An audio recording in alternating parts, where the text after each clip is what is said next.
வணக்கம். ஹாலிக்ஸ் வழங்கும் இனிய நிகழ்ச்சியை பார்க்க ஆரம்பிச்சிருக்கீங்க. சௌமியா மற்றும் மருண் கூட காலை வணக்கம். காலை வணக்கம். ட்ரெண்டியா இருக்கிறது இல்ல ட்ரெண்டியான விஷயங்களை பத்தி பேசுறது நீங்க வந்து கேள்விப்பட்டிருப்பீங்க. இப்போ நாம வந்து பாத்தீங்கன்னா அந்த ட்ரெண்டி அப்படிங்கறதோட இந்த டைமுக்கு ஏத்த மாதிரியான ஒரு விஷயத்தை தான் நம்ம பேச போறோம் இன்னைக்கு இல்லையா? நிச்சயமா. அதாவது மீம், ஹேஷ்டேக் இல்ல நீங்க சொல்ற மாதிரி ட்ரெண்டிங்கான விஷயங்கள் எல்லாத்தையுமே வந்து பாத்தீங்கன்னா இப்போ கரண்டா பேசினா தான் நம்மளே ஒரு மனுஷனா மதிக்கிறாங்க இந்த உலகத்துல அப்படின்னு சொல்லலாம் இல்லையா? கரெக்டியா? ஆனா நம்ம பேசுறது கரண்ட் அப்படின்னு வந்து சொல்லலாம். இப்போ நம்ம பேசுறது வந்து ஒரு காலை நேரம். எல்லாருமே வந்து காலையில எழுந்து ஃப்ரெஷ் அப் பண்ற இந்த ஒரு டைமுக்கு ஏத்த மாதிரியான ஒரு டாபிக் தான் இன்னைக்கு நம்ம வந்து பேச போறோம். Physical wellness month. Physical wellness month. அதுதான் ஹெல்த் சம்பந்தப்பட்ட நிறைய பகுதிகளில் சொல்லிக்கிட்டே இருக்கோமே. அப்படி நம்ம என்னதான் வந்து சொன்னாலும் பர்டிகுலரா வந்து இந்த ஃபிட்டா இருக்கிறதுக்காக வந்து எக்ஸசைசஸ், யோகா இந்த மாதிரியான விஷயங்கள் எந்த அளவுக்கு நம்மளுடைய உடலையும் உள்ளத்தையும் வந்து பாத்தீங்கன்னா டியூன் பண்ணுது அப்படிங்கிறது தான் இன்னைக்கு நம்மளுடைய டாபிக். இந்த சினிமா செய்திகள்லாம் படிச்சா இந்த ஹீரோ வந்து நெக்ஸ்ட் போலீஸா நடிக்க போறாரு, அதனால போய் பாத்தீங்கன்னா ஜிம்ல வந்து முறுக்கு ஏத்திக்கிட்டு இருக்காரு அப்படின்லாம் வந்து சொல்லுவாங்க. அதே மாதிரி நம்ம லைஃப்ல வந்து ஏதாவது ஸ்பெஷல் ஒகேஷன் இல்லைனா வந்து பாத்தீங்கன்னா என்னைக்கே ஒரு நாள் நம்மளுக்கு குண்டா இருக்குங்க யாராவது குற்றம் சாட்டிட்டாங்கன்னா மட்டும்தான் வந்து உடனே நம்ம ஃபிட்னஸ் அப்படிங்கிற விஷயத்தை நோக்கி ஓடுறோம். அதுவும் பாத்தீங்கன்னா ஸ்டீரியோடைபிக்கலா ஜிம்முக்கு போறதா இருக்கட்டும் இல்ல டயட் ஃபாலோ பண்றதா இருக்கட்டும் அந்த மாதிரியே போயிருது. பட் ரொம்ப சிம்பிளான விஷயங்கள் மூலமாவே நம்ம ஃபிட்டா இருக்கலாம். பிசிக்கல் ஃபிட்னஸ் அப்படிங்கிறது நம்ம நினைக்கிற மாதிரி இல்லாம வேற ஒரு டைமென்ஷன்ல இருக்கு அப்படின்னு சொல்ற மாதிரியான ஒரு டே தான். எக்ஸாக்ட்லி. ஸோ இதுல வந்து நிறைய விஷயங்கள் எடுத்து சொல்றதுக்காக ஒரு ஸ்பெஷல் கெஸ்ட் வராங்க. பட் அதுக்கு முன்னாடி ஹெல்த் அப்படின்னு எடுத்துக்கும்போது வந்து ஜென்ரலா நிறைய விஷயங்கள் நம்மளுக்கு வந்து தெரியணும் இல்லையா? ஏபிசிடி போட்டு ஆரம்பிக்கலாம். யா, ஸோ ஏபிசிடி பத்தி தான் சொல்ல வந்திருக்காங்க.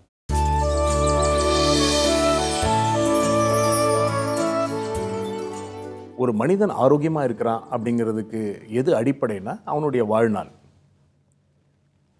வாழ்நாள் யாருக்கு அதிகமாக இருக்கோ, ஒரு 90 வயது 100 வயதை யார் கடக்கிறார்களோ அவங்க நிச்சயமாக ஆரோக்கியமான ஒரு சூழ்நிலையில் வாழ்ந்துருக்கிறாங்க, அவங்க ஆரோக்கியமாக இருக்கிறாங்க அப்படிங்கிறது நமக்கு புலனாகும்.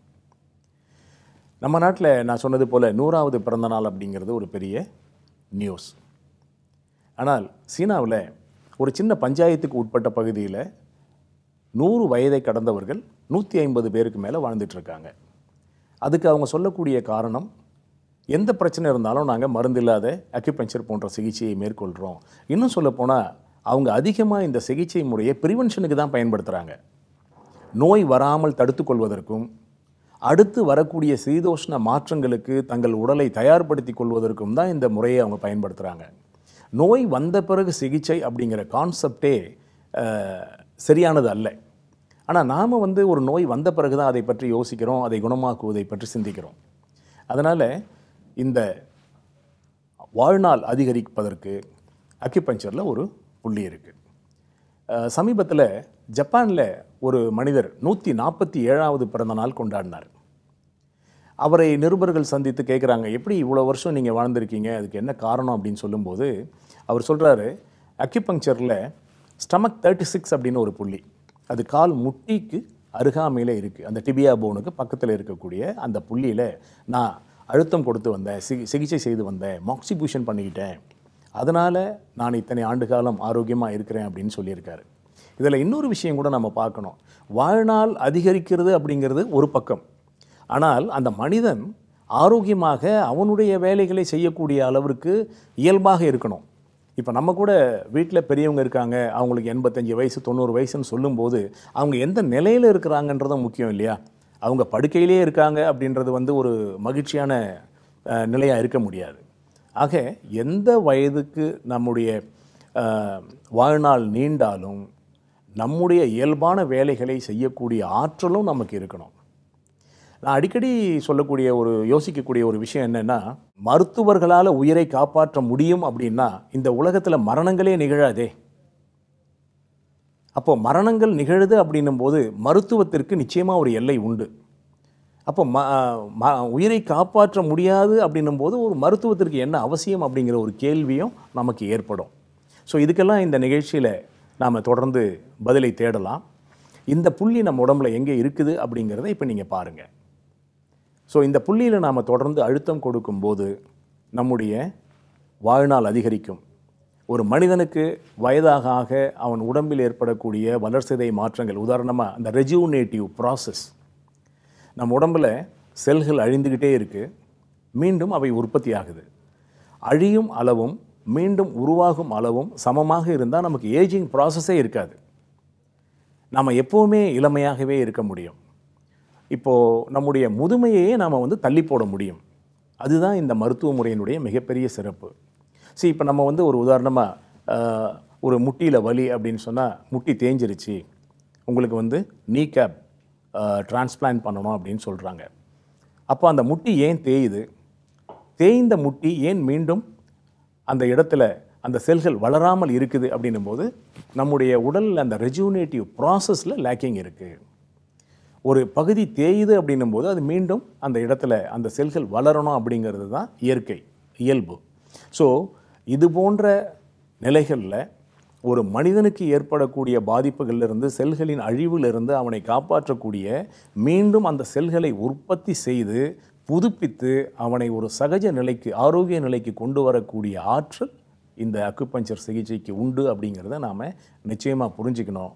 அனைத்து வகையிலும் இந்த மருத்துவ முறையை ஏற்றுக்கொள்ளணும். இதை பயன்படுத்தி நம்முடைய வாழ்நாளை நீட்டிக்க செய்யணும், ஆரோக்கியமாக வாழ வேண்டும் அப்படின்றத உங்களுக்கு சொல்லி மீண்டும் சந்திக்கிறேன். நன்றி, வணக்கம். ஓகே, நல்ல ஒரு ஃபர்ஸ்ட் லைன் மாதிரி வந்து பார்த்தீங்கன்னா ஹெல்த் சம்மந்தப்பட்ட ஒரு நல்ல விஷயத்தை இன்றைக்கி கற்றுக்கிட்டோம். அந்த ஸ்பீட் பிரேக்கரு கமாலாம் ஏன் இருக்குது அப்படின்னு பார்த்தீங்கன்னா இன்றைக்குமே முற்றுப்புள்ளி அண்ட் டெட் அண்டு இது மட்டுமே வாழ்க்கையில் வராதுன்னு சொல்கிறதுக்காக, அதனால தான் அந்த பிரேக் மாதிரியான விஷயங்கள்லாம் இருக்குது. ஒரு குட்டி பிரேக் விட்டு அதுக்கப்புறம் வந்து நிறைய தேவையான விஷயங்கள்லாம் நம்ம எல்லாருமே சேர்ந்து தெரிஞ்சுக்கலாம். இது உங்கள் ஹார்லிக்ஸ் வழங்கும் இனிய பாய் என்று.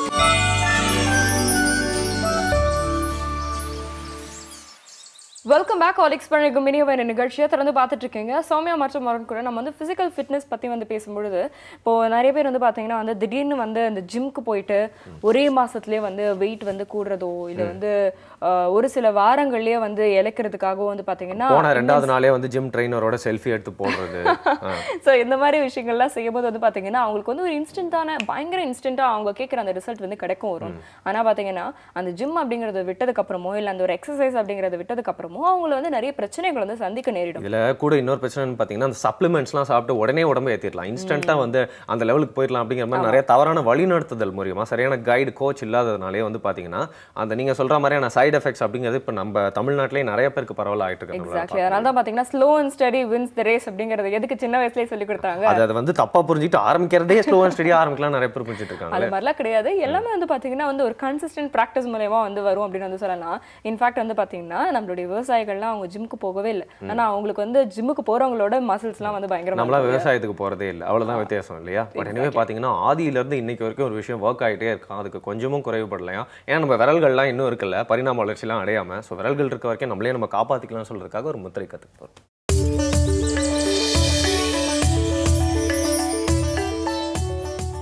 வணக்கம். நலம் பெறும் முதிரைகள் மற்றும் விரல்களை மருத்துவர் வரிசையில் இன்றைக்கி நம்ம பார்க்க போகிறது கர்ப்பிணி பெண்கள் அவங்களுடைய பிரசவ காலத்திற்கு தேவையான ஒரு முத்திரை, ஒரு தீர்வுன்னு கூட நம்ம சொல்லலாம். இன்றைக்கி வந்து சுகப்பிரசவம் அப்படின்றது ஒரு கேள்விக்குறியாக இருக்கக்கூடிய ஒரு காலகட்டத்தில், பிரசவம் அப்படின்னாலே மிகுந்த பயத்துக்கு உள்ளாகக்கூடிய பெண்கள் இருக்கக்கூடிய ஒரு காலகட்டத்தில் இந்த இயற்கையான வழிமுறைகளை நம்ம தெரிஞ்சு வச்சுக்கிறது மிக மிக அவசியம். இதை வந்து அனைவரும் குறிப்பிடுத்து கொள்ளுங்கள். இந்த தலைமுறை எல்லாருமே வந்து பார்த்திங்கன்னா பிரசவத்திற்கு மிகுந்த வேதனையோடு மிகுந்த சிரமப்பட்டு வந்து அவர்கள் வந்து குழந்தையை பெற்றுக்கொள்ளக்கூடிய ஒரு சூழ்நிலையில் இருக்குது. அப்படியெல்லாம் ஒன்றும் பயப்படவே தேவையில்லை. இது ஒரு இயற்கையான நிகழ்வு. எளிமையாக நாம் வந்து இந்த பிரசவத்தை சுகமானதாக அமைத்துக்கொள்ள முடியும். அதற்கு இந்த முத்திரைகள் உபயோகமாக இருக்கும் அப்படின்றத தெரிஞ்சு வச்சுக்கோங்க. இந்த பிரச்சனை வந்து ஏன் வருது அப்படின்னு பார்த்திங்கன்னா, பெண்கள் வந்து கருவுற்றிருக்கும் காலங்களில் வந்து அளவுக்கு அதிகமாக பயப்படுறது ஒன்று, இரண்டாவது வந்து குழந்தையினுடைய தலை வந்து சரியாக திரும்பாமல் இருக்கிறது ஒன்று, அடுத்தது நஞ்சு கொடி சுற்றிடுச்சு அப்படின்னு சொல்லுவாங்க, அந்த மாதிரி இருக்கக்கூடிய பிரச்சனை. அதுக்கடுத்து பார்த்திங்கன்னா அந்த அவங்களுக்கு இடுப்பு எலும்பு வந்து சரியான நேரத்தில் விலகி கொடுக்க வேண்டும், அந்த மாதிரி விலகி கொடுக்காமல் இறுக்கமாக இருப்பது, இந்த மாதிரியான பல பிரச்சனைகள் காரணமாக இந்த வந்து பிரசவம் அப்படின்றது ஒரு கேள்விக்குறியாக மாறிடுது. அதனால் வந்து பயம் அதிகமாகுது, படபடப்பு அதிகமாகுது. பிரசவத்துக்கு பிந்திய நிலை அப்படின்னு பார்த்திங்கன்னா பெண்களுக்கு மிக மோசமான மனநிலை பாதிக்கப்படுகிறார்கள். இதிலிருந்தெல்லாம் நம்மளை தற்காத்துக்கணும்னா முதல்ல செய்ய வேண்டிய முத்திரை பிராண முத்திரை அப்படின்னு சொல்லுவோம். இந்த பிராண முத்திரை வந்து அந்த தாயானவள் எப்பொழுது கருவுற்றிருக்கும் ஒரு விஷயம் தெரியுதோ அப்போ இருந்தே செய்ய ஆரம்பிச்சிடணும். 9வது மாதம் முடியும் பொழுது, அதாவது இன்னும் வந்து குழந்தை பிறப்பதற்கு ஒரு 20 நாட்கள் 25 நாட்கள் தான் இருக்கிறது அப்படின்னும் பொழுது இந்த 2 முத்திரைகளையும் செய்ய வேண்டும். அதில் முதல் முத்திரையாக கோபுர முத்திரை, இரண்டாவது அபான முத்திரை. ஆக மொத்தம் 3 முத்திரைகளை கருவுற்றிருக்கும் தாய்மார்கள் செய்து வர வேண்டும்.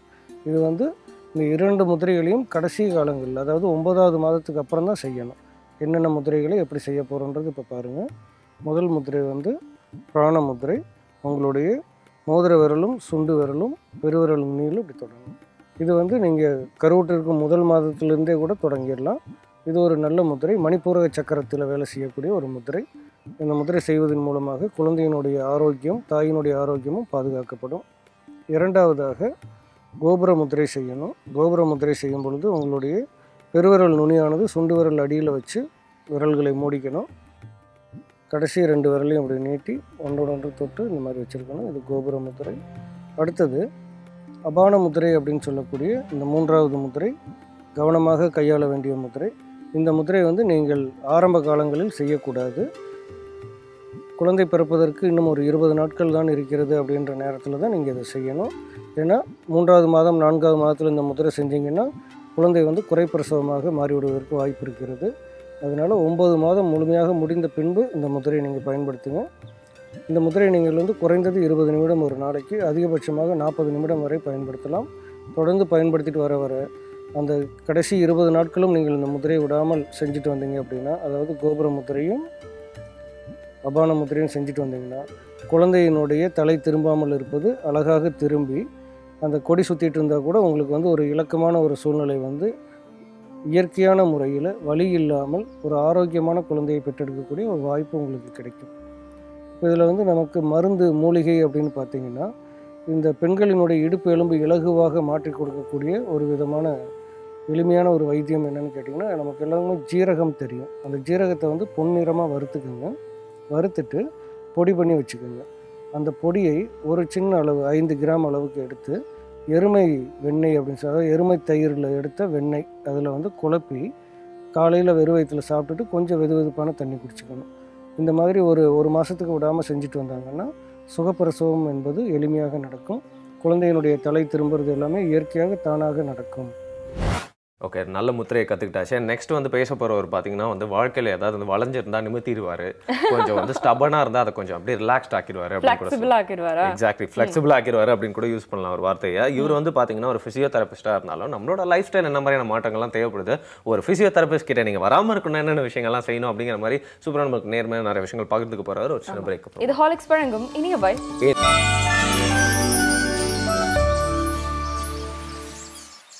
Welcome back. ஹாலிக்ஸ் வழங்கும் இனிய மாதிரி நிகழ்ச்சியை தொடர்ந்து பார்த்துட்டு இருக்கீங்க. சௌமியா மற்றும் மரன்கோர ஃபிசிக்கல் வெல்னஸ் மந்த்ல நம்ம வந்து பேசிட்டு இருக்கோம். ஃபிசிக்கல் வெல்னஸ் அப்படிங்கிறது ரொம்ப ஒரு முக்கியமான ஆஸ்பெக்ட் அப்படிங்கிறது வந்து பார்த்தீங்கன்னா நிறைய இடத்துல நிறைய பேர் ஸ்ட்ரெஸ் பண்ணாலும் அதுக்கான முயற்சிகளை வந்து எடுத்துக்கிட்டே இருக்காங்க அப்படின்னு வந்து சொன்னாலும் இன்னும் அதுக்கான விழிப்புணர்வு வந்து முழுமையாக மக்கள் மத்தியில் போய் சேர்ந்துருச்சா அப்படிங்கிறது ஒரு பெரிய டவுட் இல்லையா? நிச்சயமா ஏரோபாட்டிக்ஸ்லாம் பண்ண தேவையில்ல இந்த காலகட்டத்தில். கீழே இருக்கிற பெண்ணை வந்து குனிஞ்சு உடனே எடுத்துட்டாலேப்பா எவ்வளோ ஃப்ளெக்சிபிளாக இருக்காங்கன்னு பெருமைப்படக்கூடிய காலகட்டத்தில் வந்து பார்த்தீங்கன்னா நம்ம ஃப்ளெக்சிபிலிட்டி அப்படிங்கிறது ஃபிசிக்கல் ஃபிட்னஸோட ஃபிசிக்கல் வெல்னஸோட மெயின் ஆஸ்பெக்டாக இருக்குது. அது நம்மளோட லைஃப் ஸ்டைலில் எல்லாமே குறைஞ்சிருச்சு அப்படிங்கிறத வந்து நம்மளுக்கு எடுத்து சொல்றதுக்காக இன்னைக்கு பார்த்தீங்கன்னா நம்மளோட ஃபிசியோதெரபிஸ்ட் ரவி ரங்கநாதன் சார் வந்திருக்காரு. Thank you so much for coming sir. மிக்க நன்றி சார். ஸோ ஃபிசிக்கல் வெல்னஸ் அப்படிங்கிற இந்த ஒரு வாக்கியத்துக்கான மீனிங் என்னன்னு சொல்லுங்கள். முன்னாடி எல்லாம் ஒரு ஹெல்த்தி அப்படின்னு மீன் பண்ணுறோம் அப்படின்னு சொன்னால் இமீடியட்டாக எல்லோரும் நினச்சிக்குவாங்க, ஓகே உடம்பு வந்துட்டு கம்ப்ளைண்ட் ஒன்றும் பண்ணலை அப்படின்னு சொன்னால் எஸ் வி ஆர் ஹெல்த்தி. இப்போ அப்படி கிடையாது. நம்ம ஹெல்த்தியாக இருக்கணும்னு சொன்னால் இன்றைக்கி டேட்டுக்கு என்னென்னலாம் பண்ணால் நம்ம இனி வரும் காலத்துக்கு நல்லா இருப்போம் அப்படிங்கிறது, அது preventive as well as anticipating என்னென்ன பிரச்சனைகள்லாம் வரலாம் அதை எப்படி எப்படிலாம் முன்னாடியே தடுக்கலாம் அப்படிங்கிறது தான் வெல்னஸ்ங்கிற அந்த கான்செப்ட். ஸோ வலி வந்ததுக்கு அப்புறமா தீர்க்கிறது கிடையாது, வருவதற்கு முன்னாடியே வந்துட்டு பிளான் பண்ணது தான் வெல்னஸ்ன்றது sir. So to make it simple, இப்போ உங்ககிட்ட அதிகமாக வரவங்க அண்ட் ஃபிசியோதெரப்பி அப்படி சம்பந்தப்பட்ட ஒரு பிரச்சனைக்கு உங்ககிட்ட அணுகிறவங்கலாம் என்ன மாதிரி குறிப்பிட்ட பிரச்சனைக்காக அணுகுறாங்க அப்படின்னு சொல்லுங்கள் சார். மோஸ்ட்லி வலி மாதிரி பிரச்சனைகளுக்கு தான் வருவாங்க. அதுக்கப்புறமா தான் எதனா ஒரு பிரச்சனைன்னு வந்து அதுக்கப்புறமா டிசீஸ்ன்னு வர்றது ரெண்டாம் பட்சம். வலின்னு வர்றது ரொம்ப ரொம்ப காமன். இந்த வலி வர்றதுக்கு காரணங்கள் அப்படின்னு பார்த்தீங்கன்னா மோஸ்ட்லி அவங்க இதுக்கு முன்னாடி எவ்வளோ ஃபிட்டாக அவங்கள வச்சுட்டு இருந்தாங்க அப்படிங்கிறது நிறைய குறைஞ்சி போச்சு. முன்னாடி இருந்த மாதிரி நிறைய தூரம் நடக்கிறதெல்லாம் இப்போ கிடையாது. அதெல்லாம் வந்து it has had its impact. So அதனால் நீங்கள் சொன்ன மாதிரி சின்ன குனிஞ்சு எழுந்துக்கிறதுக்கு முன்னாடியே வந்துட்டு ஒரு முதுகு வலி வந்துடுற ஒரு வாய்ப்பு வந்து அதிகமாகி போச்சு. இப்போ நம்ம உடம்பு கம்ப்ளைண்ட் பண்ணலைன்னா வேறு ஹெல்த்தின்னு தான் நம்ம நினைக்கிறோம். அது அப்படி கிடையாது. உள்ள நிறைய விஷயங்கள் கொதிச்சுட்டு இருக்கலாம், என்னைக்கு வெடிக்க போகுது அப்படிங்கிறது தெரியாது. ஸோ அதை வெடித்ததுக்கு அப்புறமா வைத்தியம் பண்ணுறது வந்துட்டு டிசீஸ்க்கு ட்ரீட்மெண்ட். அந்த மாதிரி இல்லாமல் ஹெல்த்தி அப்படிங்கிறது வந்துட்டு நீங்கள் உங்களோட பாடியை முழுசாக உணர்ந்துருக்கிறீங்க, அது எல்லாம் நல்லா இருக்குதுங்கிறத நிஜமாக உணர்ந்துருக்கிறீங்க அப்படிங்கிறது வந்துட்டு நீங்கள் அதை எவ்வளோ தூரம் புஷ் பண்ணிங்க அப்படின்னு பண்ணிங்கன்னா தான் தெரியும் உங்களுக்கு நிஜமாகவே. இப்போ 1 கிலோமீட்டர் நடந்து பார்த்தா தான் வந்துட்டு நம்ம உடம்பு அதுக்கு தாங்குதான்னு தெரியும். இல்லை சும்மா உட்காந்து இருக்கும்போது நல்லா இருக்குதுன்னா நம்ம ஹெல்த்தின்னு பர்சீவ் பண்ணுறோம். அது ஹெல்த்தி கிடையாது ஆக்சுவலாக. நீங்கள் you have not pushed it enough to know if it is really healthy. Okay. Generally வந்து நிறைய மக்கள் கிட்ட பேசுகிறப்போ என்ன சொல்கிறாங்களா, ஜெண்டர் கூட பார்த்தீங்கன்னா ஆண்கள் பெண்கள் சரிசமமாக என்ன சொல்கிறாங்க அப்படின்னு பார்த்தீங்கன்னா, இந்த ஹிப் ப்ராப்ளம் வந்துச்சு அப்படின்னா லைஃப்பில் திருப்பியும் போகவே போகாது, அது என்னோட லைஃப் ஸ்டைலே மாற்றிடுச்சு, என்னால் வந்து முன்னாடி செஞ்ச விஷயங்கள்லாம் இப்போ வந்து ஈஸியாக செய்ய முடியல, இதை நினச்சாலே பயமாக இருக்குது, ட்ராவல் பண்ண முடியல, எங்கேயும் போய் ரொம்ப நாள் நிற்க முடியல, ஒரு பயமாகவே இருக்குது அப்படின்னு சொல்கிறாங்க.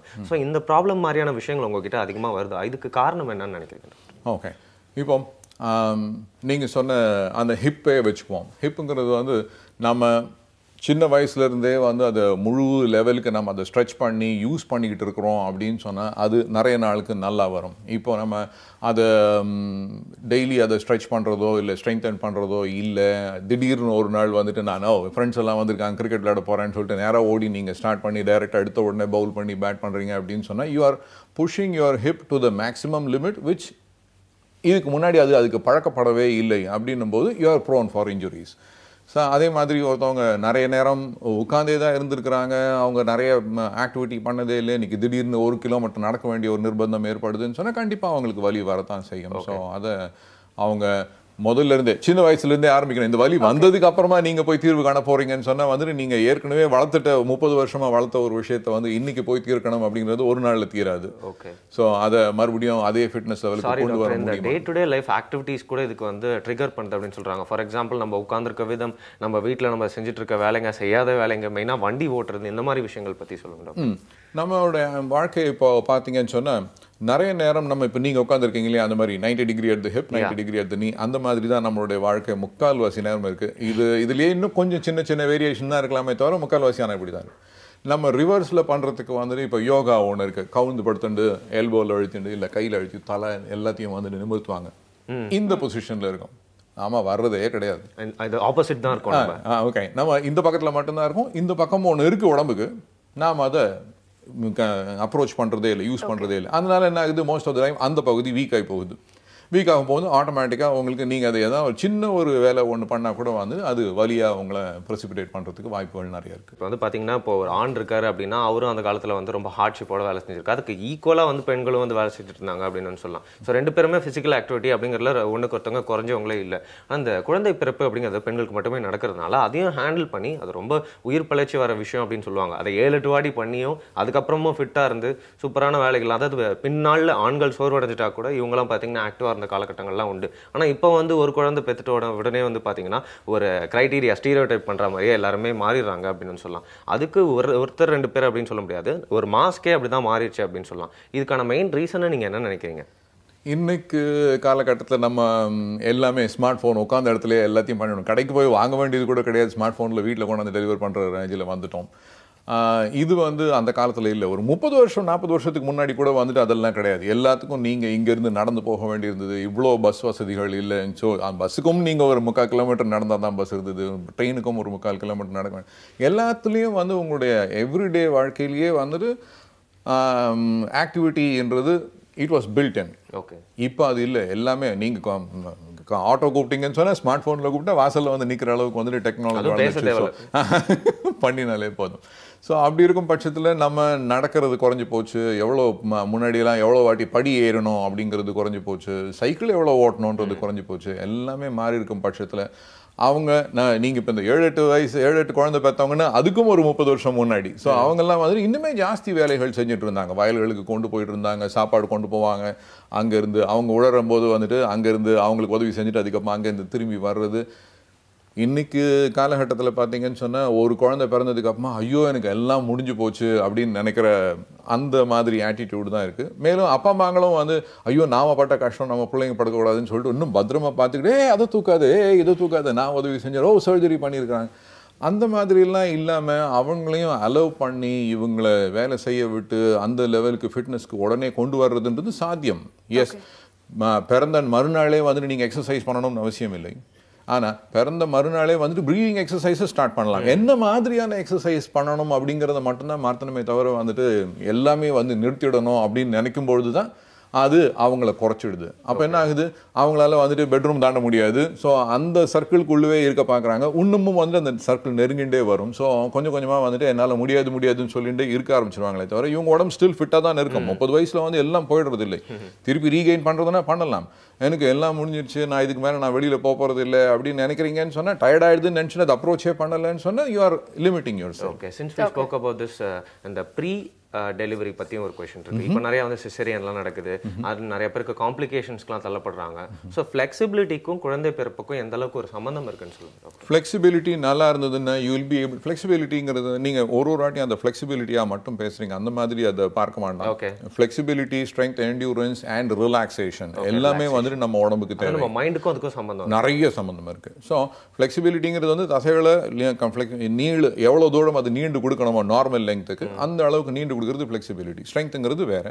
அதே மாதிரி இந்த relaxation, your ability to relax a muscle. தெரியல, நீங்கள் பயத்தில் வந்து இன்னும் இருக்கிறீங்க அப்படின்னு சொன்னால் கஷ்டங்கள் தான் அதிகமாகுதே தவிர you are not like making the process any easier. So ரிலாக்ஸேஷனும் is part of physical wellness. So you have to be able to do it all. So எனக்கு வந்து பார்த்தீங்கன்னா அந்த ஃபிசிக்கல் வெல்னஸ் அப்படிங்கிறது எந்த அளவுக்கு நம்ம மைண்டோட ரிலேட்டாக இருக்குது, நம்மளோட லைஃப் ஸ்டைல்லேயே அது எந்த அளவுக்கு ஒரு முக்கியமான ஒரு அம்சமாக வந்து இருக்குது அப்படிங்கிறத புரிஞ்சுட்டு இருக்கோம். ஒரு சின்ன இடைவேளைக்கு அப்புறம் திறந்து பேசலாம். இது ஹாலிக்ஸ் வழங்கும் இனிய வாய்.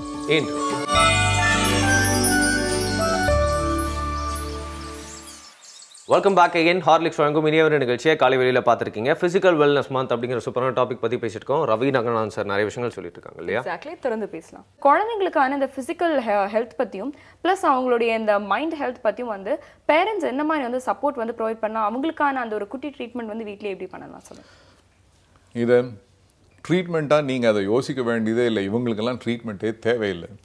ஏன்னா அந்த வயசில் அவங்க மைண்ட் ரிலாக்ஸ் எங்கே ஆகும் அப்படிங்கிறத தெரிஞ்சு அதை அவங்களுக்கு நீங்கள் அலோவ் பண்ணிங்கனால் மட்டுமே போதும். இப்போ நம்ம ஊர் பாரம்பரியத்தில் வந்து 2ஆம் கிளாஸ் படிக்கும்பொழுதே வந்து ஐயோ நீ என்ஜினியரிங் படிக்கணும், அதுக்கு நீ இப்போ பண்ணால் தான் சரியாக வரும் அப்படின்னு சொல்லி யோசிக்கிறோம். அதை வந்துட்டு அவங்க தலையில் திருப்பி சொல்லிகிட்டே இருக்கிறோம்.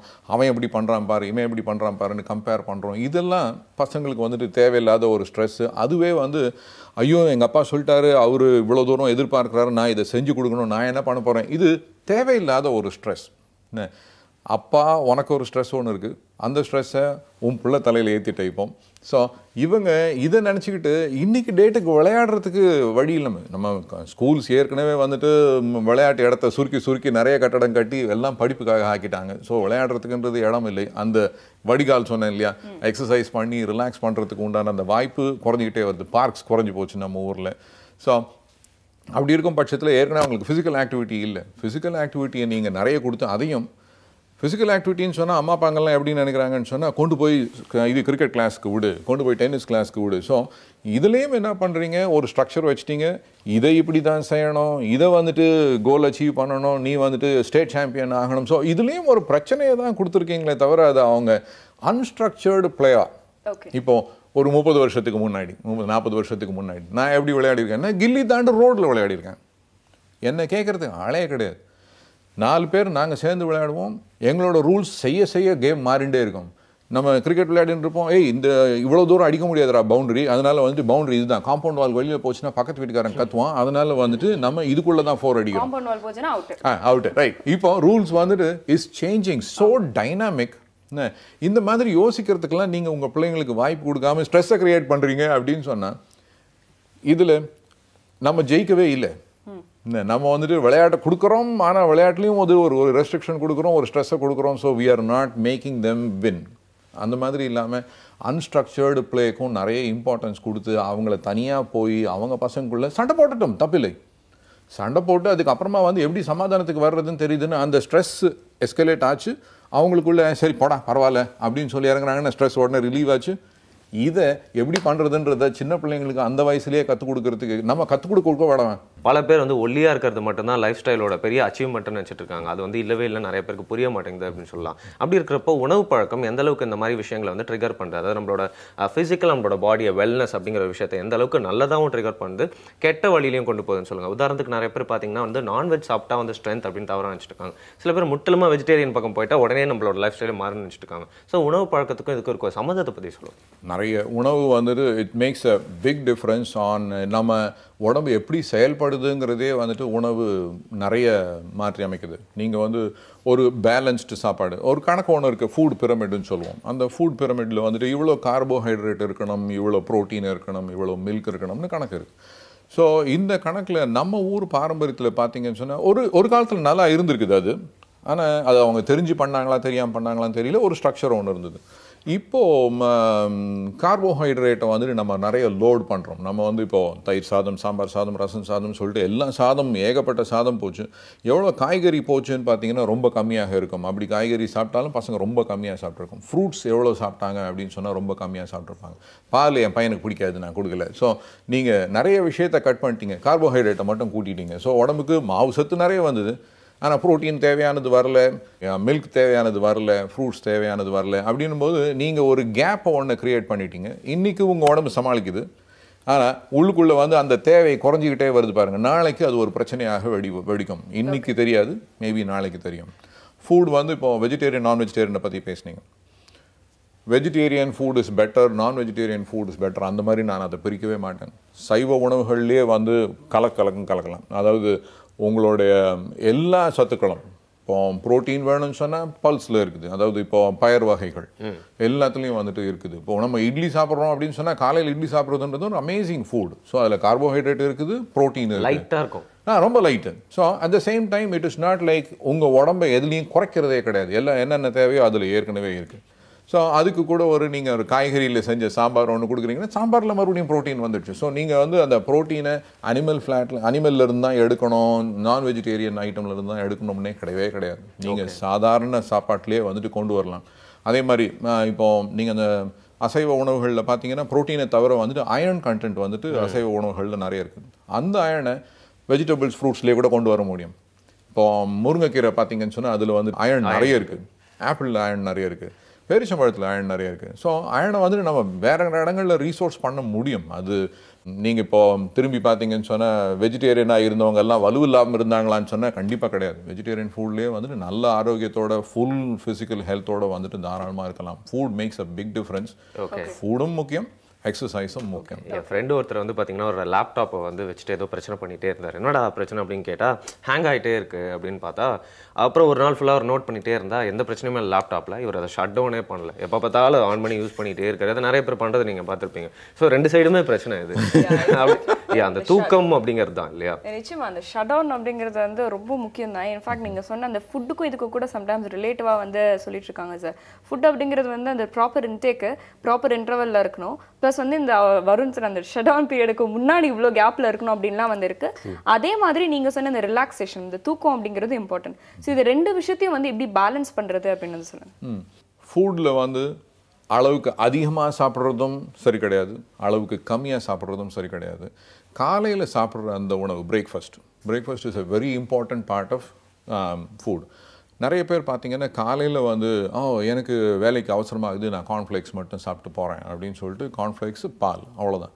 ஸோ இதில் வந்து அவங்க கொஞ்சோண்டு கார்போ மாவு சத்துக்கும் அதுக்கப்புறமா ப்ரோட்டீன் பாலும் கொடுத்துருக்குறாங்க, மில்க் பார்ட் கொடுத்துருக்காங்க. மற்ற எல்லாத்தையும் வந்து கேப்பாக விட்டாங்க. காலையில் இருக்கிற சாப்பாடை வந்துட்டு ரொம்ப பேலன்ஸ்டாக நீங்கள் எப்போ சாப்பிட்றீங்களோ அப்போ தான் உங்களுடைய எவ்ரிடே அந்த ஹோல் டே வந்துட்டு நல்லா ஓடும். ஸோ இதை காலையில் சாப்பிடாம நீங்கள் நைட்டில் அதே வந்துட்டு நிறைய டைம் இருக்குது, டிவி உட்காந்துட்டு நிறைய ஃபுல்லாக டிவி பார்த்துட்டு எவ்வளோ சாப்பிட்றோன்னு தெரியாமல் நிறைய சாப்பிட்றோம் அப்படின்னு சொன்னால் that becomes a bad habit. சாப்பாடு தான் சாப்பிட்றீங்க, பேலன்ஸ்டாக சாப்பிட்டா கூட வந்துட்டு அந்த நைட்டில் சாப்பிடும்பொழுது அந்த உடம்பு நீங்கள் படுத்துடுறீங்க, அது ரிலாக்ஸ்டாக இருக்க வேண்டிய சமயத்தில் கஷ்டப்பட்டு வேலை செய்ய வேண்டிய ஒரு பிரச்சனையை க்ரியேட் பண்ணிட்டீங்க இப்போ அதுக்கு. ஸோ இதுவே காலையில் அது சாப்பிட்ருந்தது அப்படின்னு சொன்னால் அப்போத்துலேருந்து அந்த டே ஃபுல்லாக வந்து அதை செரிக்கிறதுக்கெல்லாம் வந்து அதுக்கு வாய்ப்புகள் இருந்திருக்கும். இப்போது நீங்கள் சாப்பிட்டதுக்கப்புறமா படுக்க போயிட்டீங்க, உங்கள் உடம்பு ரிலாக்ஸ் பண்ண பார்க்குது, ஆனால் உள்ளுக்குள்ளே வந்துட்டு அதுக்கு ஒரு வேலை ஒன்று இருக்குது. ஸோ தப்பாக பண்ணுறோம், தென் இட் டசன்ட் ஹெல்ப். தூக்கம் ஒரு நாளைக்கு ஆவரேஜாக வந்து அட்லீஸ்ட் 7 to 8 hours ஆஃப் தூக்கம் அவசியம். ஆனால் இந்த விஷயத்த நிறைய பேர் கொடுக்குறதில்ல. இப்போ உதாரணமாக இப்போ அந்த வேர்ல்டு T20 நடக்குது அப்படின்னு சொன்னால் ராத்திரி 9 மணிக்கு படுக்கிறவங்களா இருப்பாங்க, அந்த 9 மணிக்கு படுக்க மாட்டாங்க, 11 மணி வரைக்கும் பப்ளிக் எக்ஸாம் மறந்துட்டீங்களா? Right, thank you. அது பசங்க வேலை திணிக்கிற விஷயம் அது. அப்புறம் ஸோ பப்ளிக் எக்ஸாமினேஷன்ஸ் ஆஃபன் இதில் பசங்களோட இல்லாமல் அம்மா அப்பாங்களும் சேர்ந்து தூங்குறது இல்லையா அதில். ஸோ அதுக்காக அவங்க வேறு நிறைய படிச்சுட்டு இருக்காங்க, ஒரு சில நேரத்தில் பார்த்துருக்கேன்.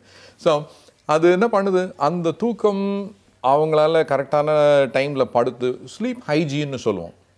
9 மணிக்கு படுக்கிறோன்னு சொன்னால் 9 மணிக்கு எவ்ரிடே கரெக்டாக படுக்கணும். அதே மாதிரி 4 மணிக்கு 5 மணிக்கு எழுந்துக்கிறீங்கன்னு சொன்னால் அந்த டைமை கரெக்டாக மெயின்டைன் பண்ணுறீங்க அப்படின்னு சொன்னால் உங்கள் உடம்பு இப்போ தெரிஞ்சுக்கும், ரைட் இது என்னோட டைம், ஓகே 9 மணிக்கு ஐ வில் பி ஸ்லீப்பிங், 5 மணிக்கு I will be waking up அப்படின்னு சொன்னேன். இந்த டைமில் அது it has to go through a cycle. நல்லா டீப் ஸ்லம்பர், அதுக்கப்புறமா வந்துட்டு ஒரு ரிலாக்ஸ்ட் ஃபேஸ் தூக்கம், அதுக்கப்புறமா உடம்பு வந்துட்டு ஃபுல்லாக ரீசார்ஜ் ஆகிடும். இதை 11 மணி வரைக்கும் டிவி இப்போ கிரிக்கெட் பார்த்துட்டு ஐயோ காலங்காத்தால் நாளைக்கு பரீட்சை இருக்குதுன்னு சொல்லிட்டு நீங்கள் 5 மணிக்கு எழுந்தீங்கன்னா உங்கள் தூக்கத்தை நீங்கள் 4 மணி நேரமாக இப்படி குறைச்சிட்டிங்க, ரைட் குறைஞ்சாச்சு. சரி நாளைக்கு அதை நீங்கள் சரி பண்ணிட்டீங்கன்னு சொன்னால் தப்பிச்சிட்டிங்க. இல்லாமல் நாளைக்கு செமிஃபைனல்ஸ் இருக்குது, அதுக்கப்புறமா ஃபைனல்ஸ் இருக்குதுன்னு சொல்லிட்டு நீங்கள் தள்ளி போட்டுனே இருக்கீங்க, பரீட்சைக்கு ஒரு 2 மாதத்துக்கு முன்னாடி இருந்தே தூங்காமல் இருக்கிறீங்கன்னு சொன்னால் நவ் யூ ஆர் அக்யூமுலேட்டிங். இது 4 மணி நேரம் அந்த உடம்பு நாளைக்காவது தூங்கி சமாளிக்குமான்னு நினச்சிட்டு இருக்கோம். இல்லை நாளைக்கும் நீங்கள் இன்னொரு 4 மணி நேரத்தை குறைச்சிட்டிங்க, ஸோ கூட்டிகிட்டே போகிறீங்க, என்றைக்கு நான் ஒரு நாள் மறுபடியும் வடிக்க போகுது. So it doesn't help. So தூக்கம் is very very absolutely necessary. 7 மணி நேரம் தூங்க முடியல, 6 மணி நேரம் தான் உங்களுடைய வேலைகள் வந்துட்டு உங்களை தடுக்குது அப்படின்னு சொன்னால் அட்லீஸ்ட் மத்தியானத்தில் ஒரு சாப்பிட்டதுக்கு அப்புறமா ஒரு பவர் நேப்னு சொல்லுவோம், 15 to 30 minutes ஆஃப் ஸ்லீப் அது அட்லீஸ்ட் கொடுத்தோம் அப்படின்னு சொன்னால் உங்கள் உடம்பு அது டயர்டாக சோறுற நேரத்தில் வந்துட்டு நீங்கள் ஒரு பூஸ்ட் ஒன்று கொடுப்பீங்க, மிச்ச நாள் நல்லா ஓடும். அதுக்கு ஒரு வாய்ப்பை கிரியேட் பண்ணிங்கன்னு சொன்னால் தட் இஸ் நைஸ் டூ. நீங்கள் நல்லா பிஸியான வேலையில் இருக்கிறீங்கன்னா கூட உங்களுக்கு ஒரு 15 நிமிஷம் இட் வுட் ஹெல்ப் ட்ரிமெண்டஸ்லி. இன்னைக்கு ஃபிசிக்கல் வெல்னஸ் பற்றி பேசணும்னு வந்து பார்த்தீங்கன்னா அது ஃப்ளெக்சிபிலிட்டி அப்படின்னு நினச்சிட்டு இருந்தேன். அது ஃப்ளெக்சிபிலிட்டியும் தாண்டி நிறைய ஆஸ்பெக்ட்ஸ்குள்ளே போகுது அப்படின்னு சொன்னீங்க.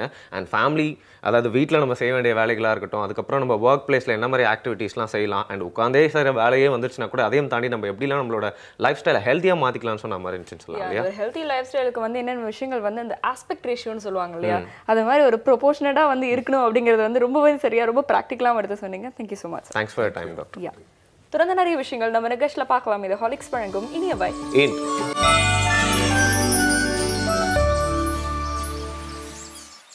Welcome back. ஹாலிக்ஸ் வழங்கும் இனிய பை நிகழ்ச்சியை இந்த காலை வேளையில் தொடர்ந்து பார்த்துட்டு இருக்கீங்க சௌமியா மற்றும் மருண் கூட. ஸோ வந்து அந்த ஃபிசிக்கல் ஆக்டிவிட்டி அப்படிங்கிறது மட்டும் இல்லாமல் அது எந்த அளவுக்கு நம்மளுடைய மைண்டோட கனெக்டடாக இருக்குது அப்படிங்கிறது வந்து உணர்த்தி இருக்காருன்னு சொல்லலாம். இன்ஃபேக்ட் அவர் சொன்ன மாதிரி வந்து நாமளும் எக்ஸ்பீரியன்ஸ் பண்ணி பார்க்கலாம். நைட்டு செம்மையாக சாப்பிட்டுட்டு போய் படுத்திங்கன்னா தூக்கமே வராதான். இன்ஃபேக்ட் நம்ம வயிறு வந்து நம்மளை திட்டுமா, நான் ரெஸ்ட் இருக்கலான்னு பார்த்தா இப்பயும் நீ வேலை கொடுத்துட்டு நீ மட்டும் தூங்குனே, ஒன்று தூங்க விட மாட்டேன் அப்படின்னு சொல்லிட்டு தான் நைட் நம்மளுக்கு சரியான தூக்கம் வரது இல்லையா? நிச்சயமா. CPU இல்லாமல் மானிட்டர் மட்டும் இருந்தபோது கீபோர்டை தட்டினான் அப்படிங்கிற மாதிரி சொல்லுவாங்க. அந்த மாதிரி ஒரு புது மொழியாக தான் இருக்குன்னு சொல்லலாம் இது. இனிமே வந்து CPU மாதிரி வந்து பார்த்தீங்கன்னா சூப்பரான வேர்ட்ஸ்லாம் நமக்குள்ளே போட்டு நம்மளை பூஸ்ட் அப் பண்ணிகிட்டே இருக்கிறதுக்கு சில பீப்புளாக சுற்றிட்டு இருக்காங்க வாழ்க்கையில். அப்படிப்பட்ட ஒரு பர்சன் கிட்ட தான் நம்ம வந்து பேச போகிறோம், பார்க்கலாம்.